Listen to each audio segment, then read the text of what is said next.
memamerkan waktu luang secara demonstratif. Ini menegaskan saya tidak perlu kerja keras, uang saya sudah banyak. Jadi kerjaan saya ya senang-senang saja. Baik, bismillah. Assalamualaikum warahmatullahi wabarakatuh. Yang ketiga, memperluas jarak ketimpangan sosial. Jadi membuat saya dengan dia itu ternyata jauh sekali. Itu gap di antara yang kaya dan yang miskin semakin jauh. Dan yang terakhir, mendorong budaya iri dan imitasi. Kalau kalian dipameri orang kemewahan seperti itu, alternatifnya kan dua. Kalau tidak kagum, yo iri. Jadi dua-duanya tidak sesuatu yang positif. Biasanya kalau sudah kagum atau iri, terus melakukan imitasi, niru. Kapan ya saya bisa beli laptop yang seperti itu? Karena kan apa? Harganya saja 20 juta. 20 juta itu yo UKT ku kuliah sampai lulus S2 itu. Cuma dapat satu laptop. Gimana caranya minta uang ke bapak ya? Gitu kan, terus kamu sampai gitu, itu membuat kamu terus berandai-andai ingin mengejar ke sana. Oke, ini budaya ini pada akhirnya tidak akan sehat. Karena orang akan berlomba-lomba bersaing menuju ke sana, menuju kemubadziran, menuju sesuatu yang tidak bermakna. Tapi high cost, biayanya besar. Apakah itu material, mental, maupun spiritual. Lanjut. Konsumsi kedua. Conspicuous leisure. Kalau tadi mengkonsumsi secara menyolok, kalau ini santai-santai secara nyolok. Yang dipamerkan tidak hanya barangnya, tapi juga ya leisure-nya mereka. Nah, tiba-tiba muncul di statusnya atau muncul di Instagramnya, healing nih tipis-tipis di Bali gitu. Terus kamu ya kan, tipis-tipisnya saja ke sana. Melepas penat sebentar di Hong Kong misalnya, kayak gitulah. Itu namanya kayak. Terus kamu iri, akhirnya kamu fotomu nongkrong di angkringan, kamu kasih background Paris misalnya. Terus kamu pamerkan itu. Oke ya, jadi memamerkan waktu luang secara demonstratif. Ini menegaskan saya tidak perlu kerja keras, uang saya sudah banyak. Jadi kerjaan saya ya senang-senang saja. Liburan, terus berburu, snorkeling, dan hobi-hobi mahal yang lain, golf, dan lain sebagainya sudah. Yang itu peralatannya mahal-mahal semua. Atau ini contoh ya dari Veblen. Pendidikan, kursus ini, kursus itu, kursus bahasa Latin, ngaji filsafat.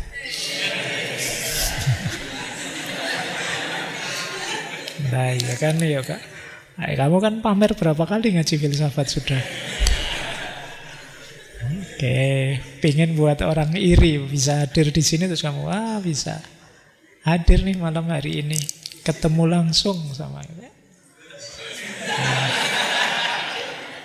Itu jenis conspicuous leisure. Kamu memamerkan betapa saya ini selalu waktunya santai. Acara-acara gini bagi saya biasa. Sertifikat seminar di kamar saya banyak. Jadi suka pamer gitu. Jadi saudaramu yang mulai pagi sampai malam kerja, bisanya cuma iri lihat kamu. Kapan yo iso melu ngaji filsafat kok dapat shift malam terus misalnya. Ini kamu yang memameri dia. Itu conspicuous leisure namanya. Cuma ya levelmu ndak seperti leisure class. Ya kamu pamernya masjid. Kalau mereka pamernya ya mumpung ada waktu luang umroh sebentar. Itu sudah ndak seperti kita sudah. Jadi semakin tegas kita bukan mereka, jarak kita jauh. Kok misalnya kalian bisa mameri terus saya juga umroh, dia mesti nambahin lagi. Saya kayak gini bisa setahun 4-5 kali. Kan tambah. Terus ditambah lagi. Terus yang sini akhirnya kalau umroh aja kurang nih. Ini loh saya ndak umroh aja, nanti plus Turki loh saya. Nanti saya plus loh gitu. Itu kan kita yang tiap hari harus kerja keras, nyari waktu kosong, liburnya ndak ada. Kalau libur gaji dipotong, itu kan ngelus-lus dodo, lihat yang kayak gitu.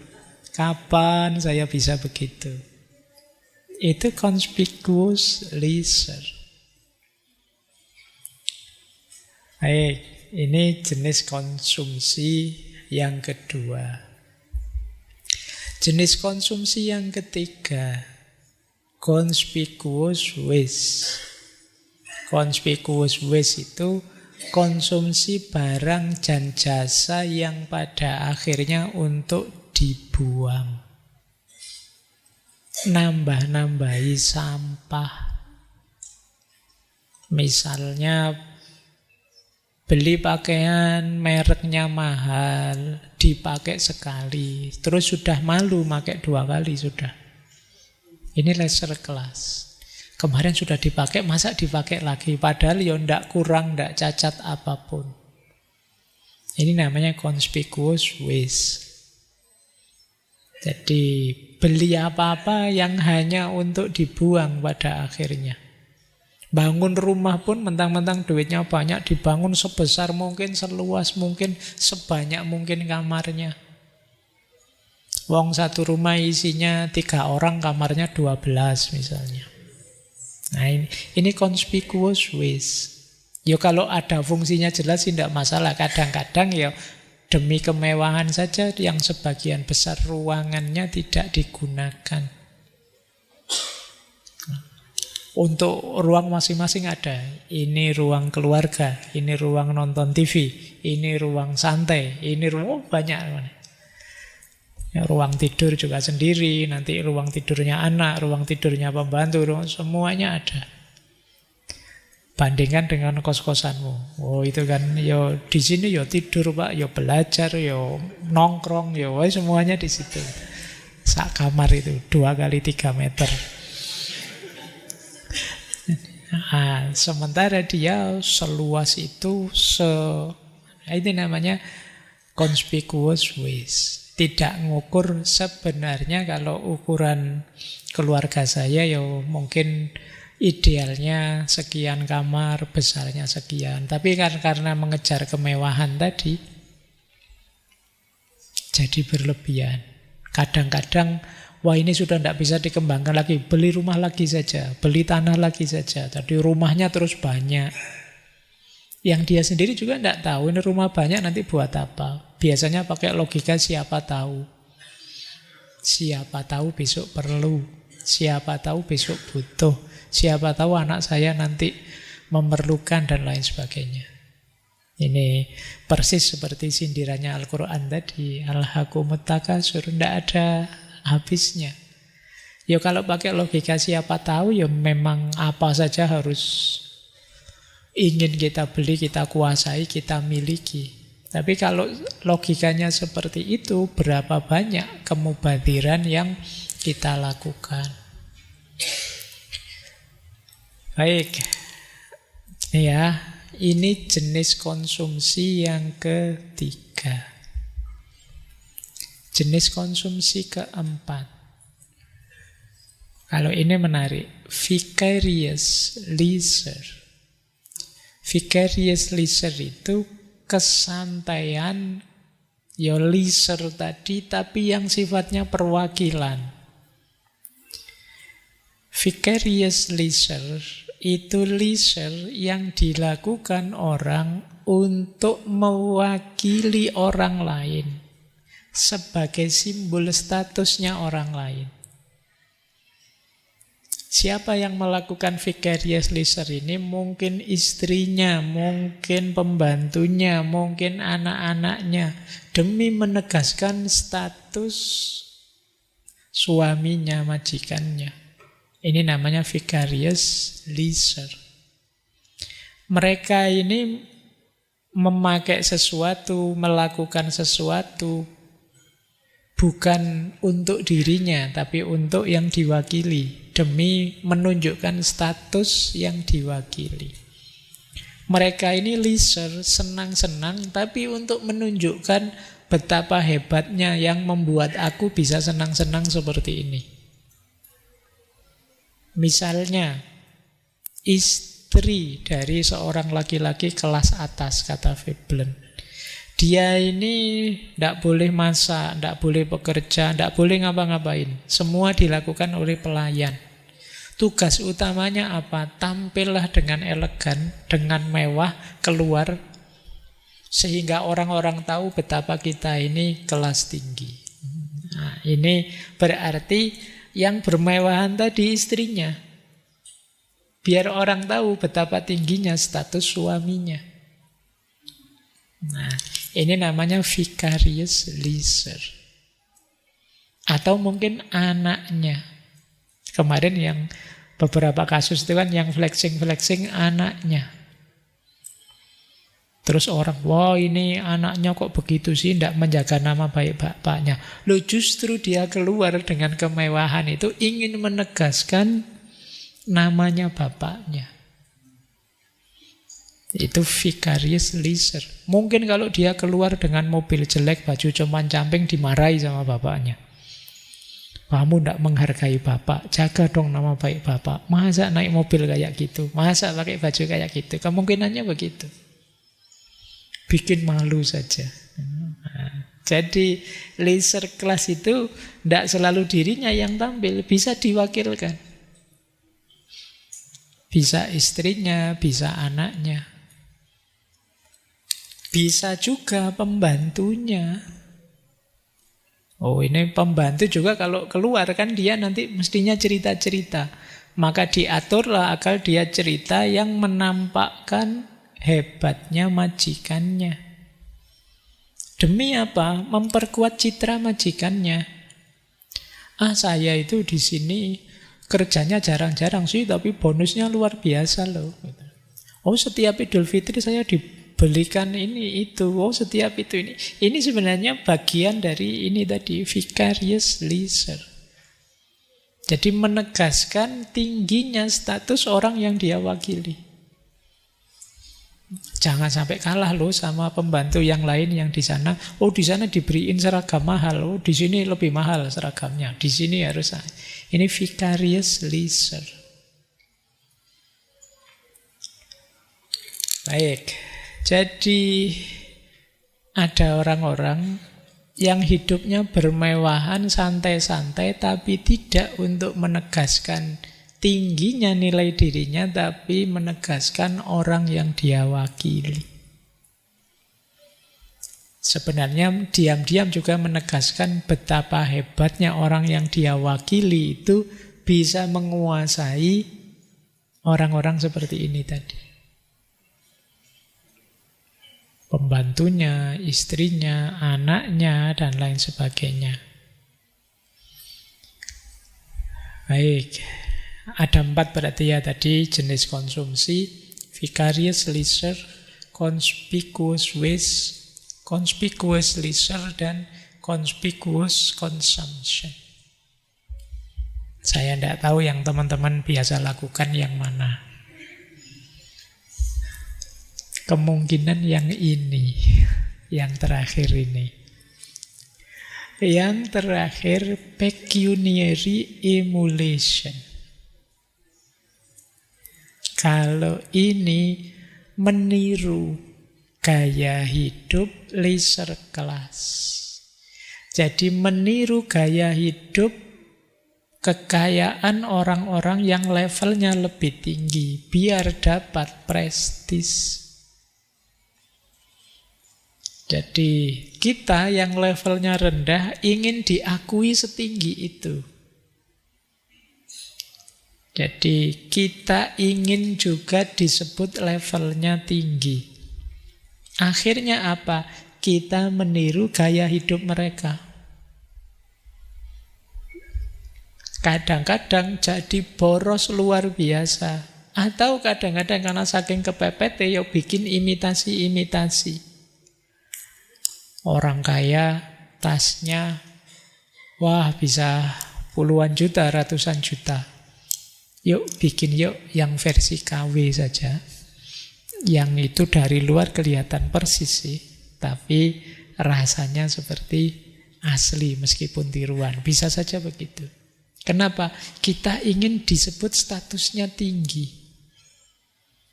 Seperti kelas tinggi tadi. Ya seperti saya bilang, sebenarnya kan jangan-jangan diam-diam kita ingin ada di kelompok leisure kelas ini.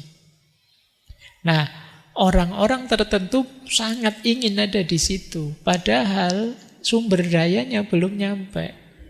Akhirnya apa?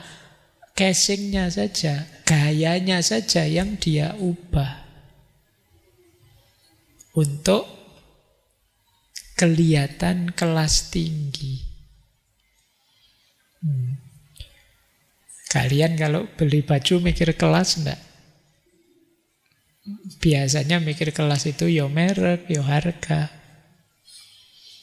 Arahnya mesti ke situ. Kalau ada ke situ, hati-hati terjatuh ke sini. Pecuniary emulation. Emulasi itu peniruan. Jadi kita niru seperti mereka biar kelasnya dianggap seperti mereka. Kadang-kadang habis nonton drama Korea, terus lihat bajunya, keren ya baju kayak gitu, bagus ya. Terus kamu googling di Shopee, kamu ngecek Shopee, harganya kok mahal ya. Terus kamu cari yang murah. Ketemu yang murah, begitu dikirim wujudnya kayak terus kamu ngamuk-ngamuk. Ini padahal nggak seperti gambarnya ya, gambarnya bagus gitu. Kita sering kejebak begitu. Kenapa? Semangat ingin niru yang kelas lebih tinggi. Baik. Oke, ndak mau barang yang ndak bermerek. Padahal kalau bermerek beneran yo akan jadi sangat boros. Mungkin ada di antara teman-teman yang saya ndak makan ndak apa-apa Pak, asal HP saya terbaru terus misalnya. Terus kamu banyak puasa, kamu sering-sering mepet-mepet temenmu yang sering ngejak nraktir dan lain sebagainya, kayak gini. Nah ini kemungkinan kamu kena gejala pecuniary emulation ini. Jadi semangat untuk meniru. Baik. Ambil nafas sebentar. Kelihatannya kok pahit semua sejak tadi ya. Ini sisi baiknya kapan ini? Kita ambil nafas dulu. Silakan minum dulu biar tidak ambil nafas besar.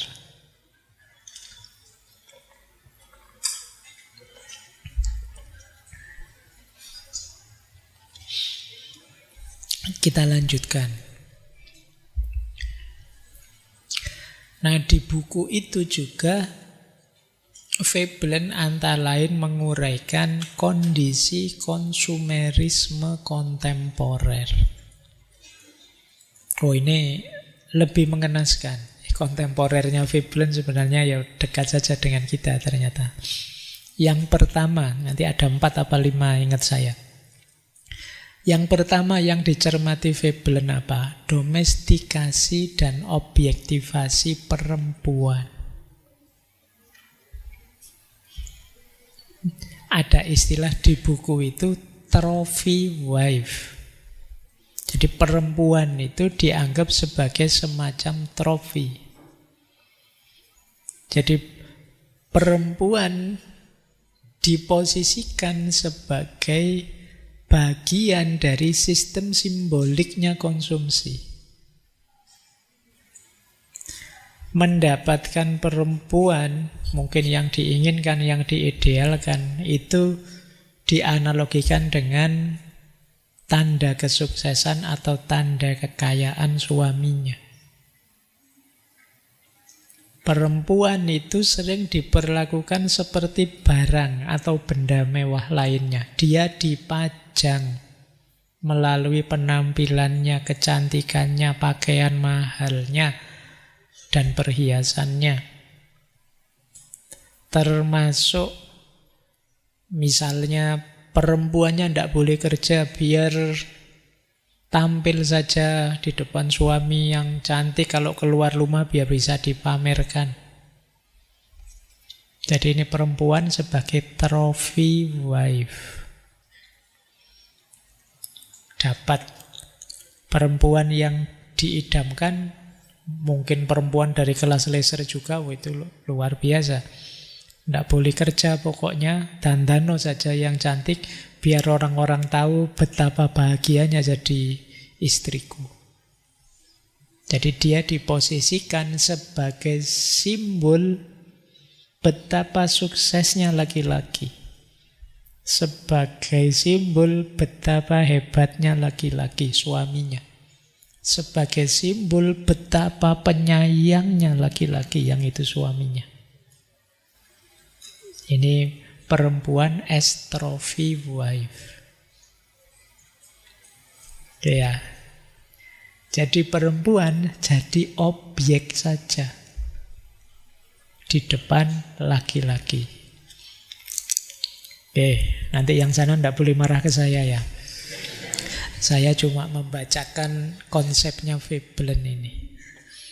Yang kedua, fenomena konsumerisme yang berhubungan dengan perempuan, femininitas sekarang sering jadi komoditas.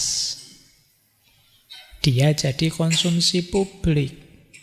Citra perempuan yang feminin, lemah lembut, cantik, lembut, tidak kasar, ini kemudian dijadikan simbol komoditas yang memperkuat posisi sosial laki-laki di masyarakat. Ya, jadi ini kalau berhubungan dengan suaminya, kalau berhubungan dengan produk, iklan-iklan hari ini lebih lagi. Coba dihitung ya sekali-sekali, iklan produk itu berapa persen modelnya perempuan, berapa persen modelnya laki-laki. Jumlahnya mesti jauh lebih banyak perempuan. Kadang-kadang iklan motor pun, iklan mobil itu ya, di depannya terus perempuan. Biasanya dengan baju yang minim, sehingga padahal itu jualan mobil, tapi kamu tidak melototi mobilnya. Dijadikan komoditas. Itu yang terjadi. Jadi dia jadi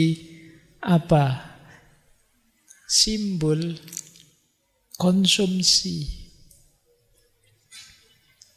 Kemudian yang ketiga, femininitas tadi, yang kelembutannya, kecantikannya, dan lain sebagainya, kata Veblen, ternyata juga bukan pilihan bebasnya perempuan. Bukan karena perempuannya ingin, tapi perempuannya dibuat ingin. Beda ya. Ingin dengan dibuat ingin. Ada tekanan-tekanan sosial. Ada provokasi, propaganda. Cantik itu begini loh. Anggun itu seperti ini loh. Lembut itu begini loh. Itu dari luar. Padahal dia maunya tidak begitu, tapi terus dimasuki standar-standar dari luar dirinya, sehingga dia tidak otonom dalam mendefinisikan dirinya. Dia tidak mandiri membaca dirinya. Nah, ini fenomena komodifikasi perempuan. Jadi pada intinya kemudian secara umum dalam tanda petik lebih banyak diperlakukan seperti barang yang menegaskan status dominasi dari laki-laki, suaminya. Baik, kita lanjutkan biar tidak lama-lama di sini. Terus, ini banyak sekarang kita ada di sini. Olahraga. Padahal nama istilah olahraga itu kan sebenarnya ya untuk kesehatan, aktivitas fisik, permainan kan itu. Tapi sekarang tidak sekedar itu. Olahraga sekarang ya sebagian besar berhubungan dengan konsumsi dan komoditas. Atlet, pertandingan, klub olahraga, itu semuanya komoditas sekarang. Itu loh. Kita juga mengkonsumsi itu. Kita beli tiket, merchandise, langganan siaran. Kita ikut membernya klub ini, klub itu. Ya meskipun kalah terus tidak apa-apa. Yang penting kita ada di situ. Nanti atlet-atlet olahraga yang top jadi ikon konsumsi, ikon gaya hidup. Nanti 2-3 kali menang sepak bola terus mesti terus dikontrak iklan apa gitu. Sudah masuk ke gaya hidup. Jadi olahraga sekarang jadi komoditas. Ada unsur jualannya. Maka perhatian utama tidak urusan keterampilan skill atau urusan kesehatan. Olahraga kan sebenarnya basicnya untuk permainan dan kesehatan. Tapi unsur itu mungkin sekarang tidak terlalu kelihatan. Yang lebih kelihatan apa? Aspek komoditasnya. Mungkin banyak di antara kalian yang nabung berbulan-bulan hanya untuk beli jersey klub favoritmu. Padahal beli yang 30 ribuan di pasar malam juga ada. Tapi kan kamu tidak rela. Masa beli yang 30 ribu Pak? Ya yang asli lah Pak. Yang ori Pak. 500-an ribu ke atas lah Pak. Komoditas sekarang. Jadi kalian tidak hanya mengkonsumsi barang untuk kebutuhan di rumah, olahraga pun sekarang jadi komoditas. Tidak hanya itu ya, olahraga juga hiburan kelas sekarang. Olahraga jadi pembeda kalian di kelas mana. Orang-orang kelas atas ya olahraganya golf, tenis, polo, layar, snorkeling saya bilang tadi. Ini olahraga-olahraga mahal. Tidak sembarangan kalian bisa. Golf itu kalian beli stick golfnya saja, itu bisa masa depanmu sampai S3. Tidak nyampe itu.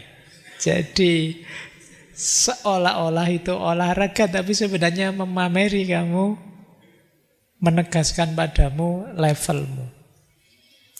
Kalau ditanya, hobi olahragamu apa? Saya sepak bola Pak. Yes, mending masih level. Begitu, hobi saya golf Pak. Saya tiap malam minggu golf Pak. Wow, itu orang beda sudah. Mesti nganggap kelasmu tinggi. Jadi olahraga pun jadi pembeda kelas. Tidak sekedar urusan kebugaran. Apalagi olahraga polo itu. Wow, polo apalagi alatnya. Tenis lapangan. Wow, raketnya saja mungkin ratusan jutaan. Ya kan? Kalau kalian kan biasanya raketnya pakai raket yang itu bulu tangkis pakai entong, bulu tangkis pakai itu zaman kecil dulu begitu. Tapi sekarang tidak begitu, komoditas sudah dan hiburan kelas. Jadi konsumerisme hari ini masuk ke aspek komoditas sudah. Menargetkan kelasmu. Maka sekarang banyak konglomerat-konglomerat yang membelinya tidak membeli bola, tapi yang dibeli klub sepak bola.